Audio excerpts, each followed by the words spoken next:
లూకా సువార్త 6వ అధ్యాయము 20వ వచనాన్ని చదువుకుందాం. ఆయన తన శిష్యుల తట్టు పారజూచి ఇట్లనెను, బీదలైన మీరు ధన్యులు, దేవుని రాజ్యము మీది అని. ప్రియమైన దేవుని బిడ్డలారా, యేసు ప్రభువారు అక్కడ ఉన్నటువంటి శిష్యులను జన సమూహమును చూచి ఎలాగ చూచాడంటే పారజూచాడంట. ఈరోజు చాలామంది మన ఇళ్ళకు వచ్చినప్పుడు చాలామంది పార చూస్తూ ఉంటారు. పార చూడటం అంటే ఇంట్లో ఏమేమి ఉన్నావో వాటన్నిటిని కూడా గమనించటం మరి ఆ గృహంలో ఉన్న సమస్తాన్ని మరి క్షుణ్ణంగా చూడటం. ఈరోజు యేసు ప్రభువారు కూడా మరి అక్కడ ఉన్నటువంటి శిష్యులను జన సమూహమును పారజూచి వారితో ఇట్లా అంటున్నాడు, బీదలైన మీరు ధన్యులు అని.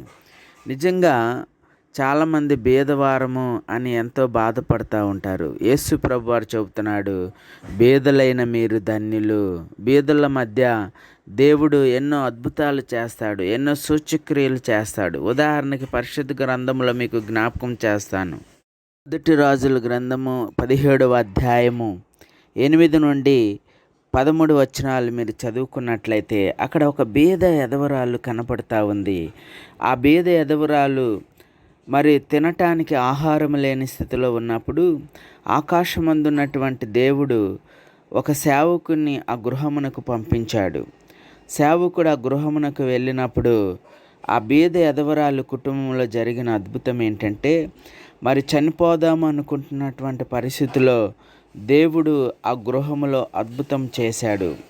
మరి కుటుంబాన్ని పోషించాడు. కరువు కాలము పోయేంత వరకు కూడా మరి ఆ ఇంటిలో కొంచెము పిండి కొంచెము నూనె మరి ఎంతో అద్భుతం చేసింది. ఈరోజు నువ్వు బీద ఎదవరాలని, నేను బీద స్థితిలో ఉన్నానని నువ్వు బాధపడవలసిన పని లేదు.